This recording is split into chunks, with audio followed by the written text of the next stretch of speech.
একদিন এক ব্যক্তি একজন মানে বলা যায় যে মধ্যবয়সী লোক উনাকে একটি প্রশ্ন করল, "আচ্ছা ধরুন আজকে আপনার জীবনের শেষ দিন। আপনি কি করবেন?" লোকটি কতক্ষণ একদম নিস্তব্ধ হয়ে গেল। তার কিছুক্ষণ পর মুহূর্তেই উনি একটা মুচকি হাসি দিয়ে বললেন, "আমি আমার শত্রুদের সাথে দেখা করব।" এই উত্তরটি শুনে যিনি প্রশ্নকর্তা ছিলেন তিনি মোটামুটি একটু অবাক হয়ে তাকিয়ে থাকলেন।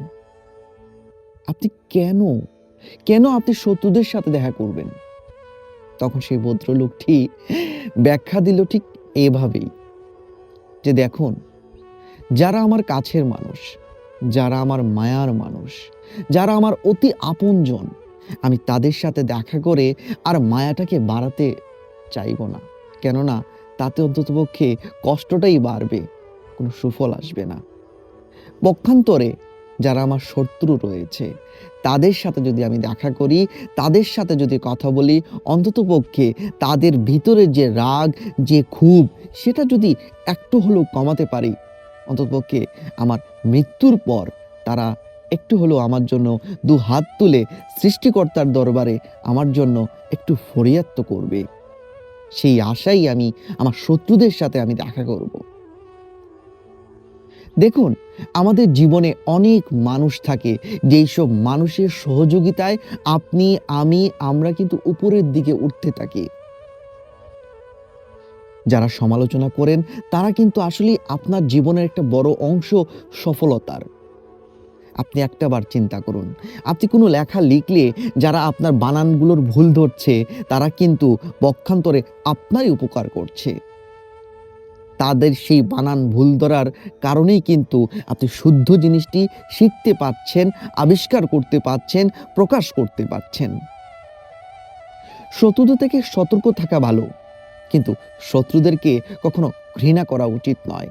কারণ তারা যদি আপনার সাথে শত্রুতা না করত, তাহলে আপনি নিজেকে সতর্ক আ করতে পারতেন না। তারা হচ্ছে one kind of কি বলবো? মানে সতর্ক বার্তা যেটাকে দেওয়া হয়, ঠিক শত্রুটা হচ্ছে মানে সেই সতর্ক বার্তা। তাই শত্রুদেরকে ঘৃণা না করে সতর্ক থাকুন, কিন্তু আলিঙ্গনের সাথে। ঠিক এইভাবেই আমাদের জীবনের প্রত্যেকটা সফলতার পিছনে, আমাদের জীবনের প্রত্যেকটা মোড়ে বিভিন্ন ঘটনার যে ফলপ্রসূতা আমরা দেখতে পাই, তার পিছনে কিন্তু যারা আপনার সাথে শত্রুতা করে, যারা আপনার সাথে সমালোচনা করে, যারা আপনার ভুল ধরে, যারা আপনার কথায় বিভিন্ন ধরনের যুক্তি দাঁড় করায়, তাদের অবদান কিন্তু সবচাইতে বেশি। শুধুমাত্র বাহ করার লোক বা যারা আপনাকে নিয়ে তোষামোদি করে, শুধু তারাই যে আপনার জীবনের আসলে ভালোটা চায়, সেটা কিন্তু একদমই ভুল। তাই সেই লোকটির মতোই বলতে হয় যে আসলেই আমাদের জীবনে আমরা যদি শেষ প্রান্তে এসেও আমাদেরকে যারা ভুল বুঝেছে, আমাদের যারা শত্রু রয়েছে, যারা আমাদের ভুল ধরিয়ে দিয়েছে, আসুন না তাদের সাথেই এক টেবিলে বসে ১ কাপ চা পান করি। সবাই ভালো থাকুন, সুস্থ থাকুন। আর হ্যাঁ, সবসময় যে কথাটি বলি, অবশ্যই একে অন্যের জন্য দোয়া করবেন। তাহলে হয়তোবা আমাদের যে ভ্রাতৃত্ববোধটা সেটা বাড়বে এবং আমাদের সমাজটা অনেকটাই পরিবর্তন হয়ে উঠবে। আল্লাহ হাফেজ। আসসালামু আলাইকুম।